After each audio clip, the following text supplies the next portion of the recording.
Si je devais choisir 10 personnalités qui m'ont vraiment marqué lors de ces 20 dernières années, et pas les plus riches, ni les plus célèbres, mais celles qui m'ont donné un déclic, celles qui m'ont fait relever quand ça n'allait pas, ou même qui m'ont donné l'opportunité de changer de direction. Tu vois, ces personnes qui te font dire « Ah ouais, c'est possible en fait ». Parce que ces gens-là, ils ne sont pas nés forts. Ils le sont devenus. Alors dans cette vidéo, je te partage mon classement des 10 personnalités qui m'ont le plus inspiré ces 20 dernières années. Et tu peux ne pas être d'accord avec moi bien évidemment, ou peut-être que tu connais d'autres personnalités, mais n'hésite pas à me le dire en commentaire. Et dis-toi bien que plus on avance dans le classement, et plus c'est fort. Et on commence tout de suite avec le numéro 10, Nicolas Sarkozy. Je suis pas forcément d'accord avec tout ce qu'il a fait, mais son parcours, je le respecte. Et très honnêtement, je le mets en 10e position, pas parce qu'il est moins fort, mais parce que son inspiration est plus stratégique qu'émotionnelle. Faut quand même savoir qu'il est fils d'immigrés, qu'il ne vient pas d'une famille issue de la politique non plus, et pourtant, à force d'ambition, de travail et de réseau, le mec, il finit président. Alors qu'on l'aime ou pas, il a quand même une mentalité de guerrier. Et s'il y a bien une phrase qui me reste de lui, c'est que la volonté permet de franchir des montagnes. Et avec cette phrase, il veut bien te dire que la naissance ne définit pas ta fin. 9e position, Simon Sinek. Lui, c'est pas le plus connu en France, ni le plus spectaculaire. Mais lui, quand tu connais son parcours et son business, il te retourne le cerveau. C'est le genre de gars qui te fait t'arrêter et te dire « Attends, mais pourquoi je fais tout ça en fait ?» Alors il faut quand même savoir qu'au début de sa carrière, c'était un mec perdu. Complètement paumé. Il ne savait même pas pourquoi il bossait. Mais au lieu de continuer comme un zombie parce qu'il était en burn-out, il s'arrête, commence à réfléchir et crée son concept du why. Il comprend un truc simple. Les gens ne suivent pas ce que tu fais. Ils suivent pourquoi tu le fais. Ça change la façon de voir le business et ça change la façon de voir ta vision. Et bien évidemment, sa phrase clé c'est « People don't buy what you do. They buy why you do it ». Ce qui permet en réalité de créer un vrai déclic. Il faut d'abord que tu trouves ton sens, le sens de ta vie, avant de faire de l'argent. 8e position, Tony Robbins, le gourou. Lui, c'est une pure boule d'énergie et de bonté. Il peut faire passer quelqu'un qui a envie de se suicider à la joie de vivre. Et lui, Tony Robbins, il vient d'une famille pauvre, avec des violences familiales, et donc à 17 ans, il décide de tout quitter. Il dort dans sa voiture, mais il décide d'étudier la psychologie, comme un fou. Et aujourd'hui, le monde le connaît, il aide des milliers de personnes à reprendre le contrôle de leur vie. Et donc sa phrase clé, « Where focus goes, energy flows ». En gros, si tu te concentres sur tes problèmes, tu en crées plus.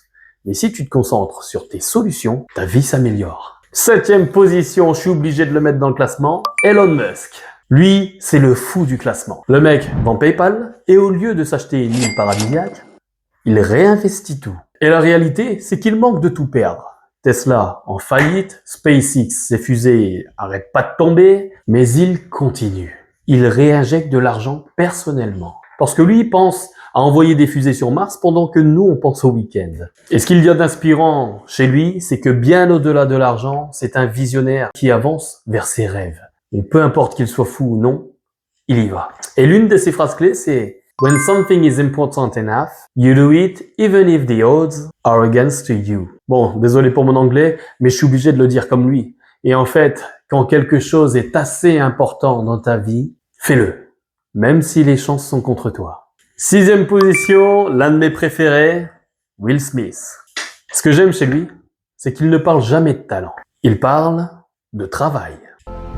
Si tu as un rêve, tu dois le protéger.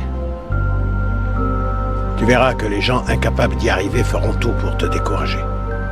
Si tu veux vraiment quelque chose, t'as qu'à te battre. Point barre. Il dit souvent qu'il ne se considère pas plus intelligent que les autres ou plus doué que les autres. Mais que s'il monte sur un tapis avec toi, il ne descendra pas avant toi. Et pour devenir l'acteur qu'il est devenu aujourd'hui, il a accepté d'être ridicule, mais il a appris. Et il a continué à répéter chaque jour. Et il a recommencé jusqu'à ce que ça marche. Brique par brique. Ça, c'est l'une de ses phrases clés. La constance bat tout le monde.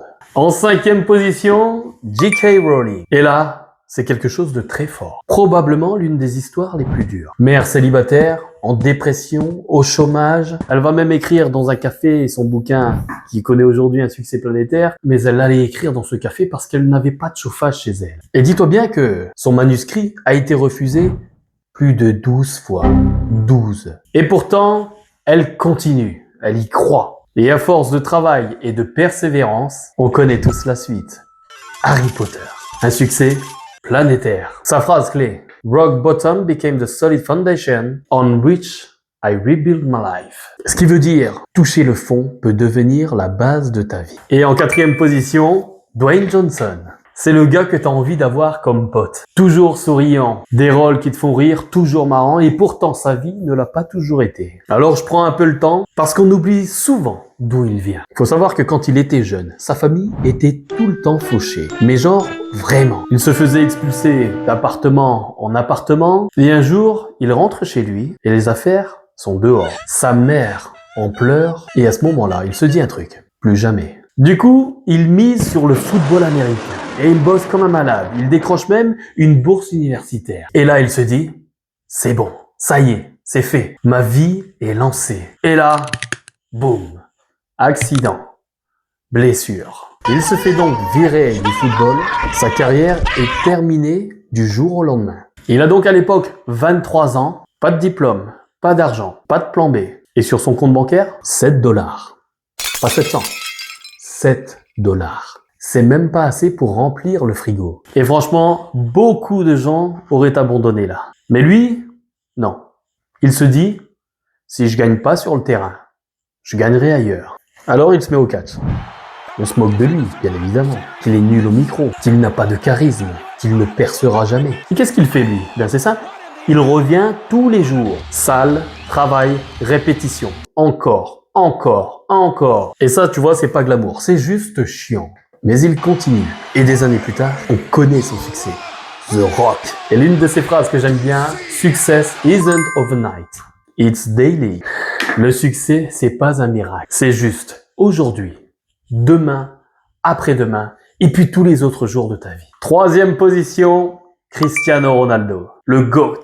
Lui, c'est simple. Il me fascine. Parce que tout le monde pense que Ronaldo, c'est le talent. Mais en vrai, c'est tout l'inverse, pas comme Messi. Lui, il vient ni d'une famille riche, ni d'un complexe de sport de luxe. Il vient d'une petite île paumée au Portugal, Madère. Un quartier plutôt pauvre, son père était jardinier et sa mère femme de ménage. Ils avaient presque rien en vrai. Il partageait sa chambre avec ses frères et sœurs. Et le foot pour lui, c'était pas un rêve, mais c'était une porte de sortie. C'était réussir ou rester pauvre. Alors à 12 ans, il quitte sa famille. Seul, il part à Lisbonne.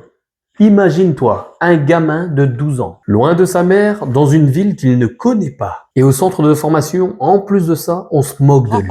À cause de son accent, son physique trop maigre, ses vêtements, on lui dit « tu n'es pas assez costaud pour le haut niveau ». Et encore une fois, beaucoup auraient lâché en vrai, mais lui, il est devenu obsédé par la réussite. Alors, il reste après chaque entraînement, il revient plus tôt. Il bosse pendant que les autres jouent à la play. Personne ne doit travailler plus que lui. Premier arrivé, dernier parti. Toujours. Et ça, même après être devenu le numéro 1. Talent without working is nothing. En gros, le talent n'est rien si tu ne travailles pas. Mais si tu travailles plus que tout le monde, tu gagnes. C'est mathématique. En 2e position, Denzel Washington. Là, c'est du très très lourd. Et en vrai, j'aurais même pu le mettre en numéro 1. Parce que Denzel, c'est pas juste un acteur. C'est un mec qui parle comme si c'était ton père. Comme quelqu'un qui a vécu les choses, qui a appris et compris. Et tu sais ce que j'aime chez lui? C'est qu'en vrai, c'est pas un prodige. Il était pas destiné à Hollywood. Il a grandi dans un quartier pas facile de New York. C'est pas la misère. Mais en tout cas, c'est pas destiné au cinéma. Très tôt, ses parents divorcent. Et là, il commence à traîner avec les mauvaises fréquentations. Et même lui l'a dit. Si j'étais resté là-bas, j'aurais certainement fini en prison. Et tu vois, ça c'est beau. L'instinct d'une mère, elle sent le danger. Alors elle prend une décision radicale. Elle l'envoie à l'école militaire. Pas par punition, par amour. Pour lui sauver la vie. Et lui, sur le moment, il déteste ça. Mais c'est là qu'il apprend la discipline, le cadre, le respect. Et ça, c'est la première brique. Grâce à sa mère. Plus tard, il va à l'université. Il teste la médecine, la biologie, le journalisme. En fait, en réalité, il est complètement paumé. Comme beaucoup de gens. You always wanted to be an actor? No, actually, I started off as interesting because I play a doctor on St. Elsewhere. I started off in medicine, well, pre-med in college. Did you? Studied biology and What drove you out of the classes? biology. It was interesting, but it wasn't quite me. Il ne sait pas quoi faire de sa vie. Et un jour, comme ça, par hasard, il se dit, tiens, je vais tester le théâtre. Juste pour voir. Et là, le déclic. And we put on a talent show for the children. And I did some songs and things, and someone said, you know, you're a real natural on stage. You should be an actor. Ding. Click. Il a ressenti ça. Ah ok, ça me ressemble. Je me sens vivant ici. Et à partir de là, il a commencé à travailler très fort. Sauf que la suite, c'est pas Hollywood direct. C'est audition refusée, petit rôle, des années invisibles, mais il continue à travailler, en silence, sans se plaindre. Et c'est ça que je trouve fou chez lui. Parce qu'il n'a jamais cherché la lumière, il a cherché l'excellence. Jusqu'au jour où un rôle, puis deux, puis un Oscar. Et on connaît bien évidemment la suite aussi. Alors il nous rappelle que chaque échec est une direction, et pas une fin. Et l'une des phrases qu'il aime bien dire aussi, c'est « fall forward », tombe, mais vers l'avant. En numéro 1, j'étais obligé de mettre David Goggins. Lui, honnêtement, il me fait flipper. C'est probablement l'une des personnes qui m'a mis la plus grosse claque dans ma vie. Une claque du genre, quand tu te regardes dans le miroir, tu te dis, là, t'as pas d'excuse.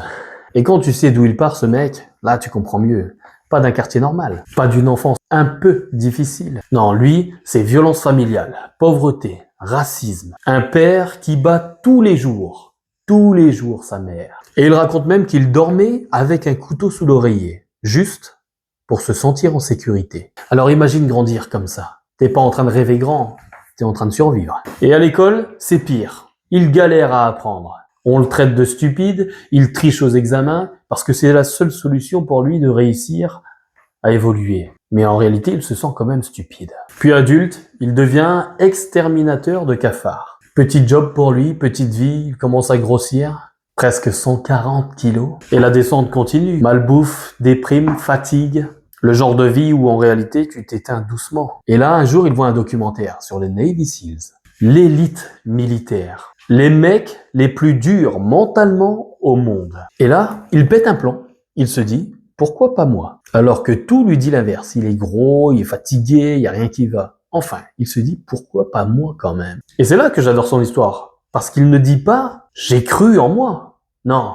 Il dit, je me détestais tellement que j'ai décidé de me reconstruire. C'est vraiment plus brutal, ça. Et tu sais ce qui me touche le plus chez lui, c'est qu'il ne parle jamais de talent, jamais de chance, ni de génétique. Il dit juste, je suis ordinaire. J'ai juste accepté de faire ce que les autres refusent de faire. Et ça, c'est violent comme vérité. Parce que ça enlève toutes nos excuses. Sa phrase me hante. You are in danger of living a life so comfortable that you forget your potential. En gros, le confort est ton pire ennemi. Donc pas l'échec, ni la peur, le confort. Donc tu vois, toutes ces personnes m'ont appris en réalité que la douleur peut être un carburant, que ton passé n'est pas une excuse, et que personne ne viendra te sauver.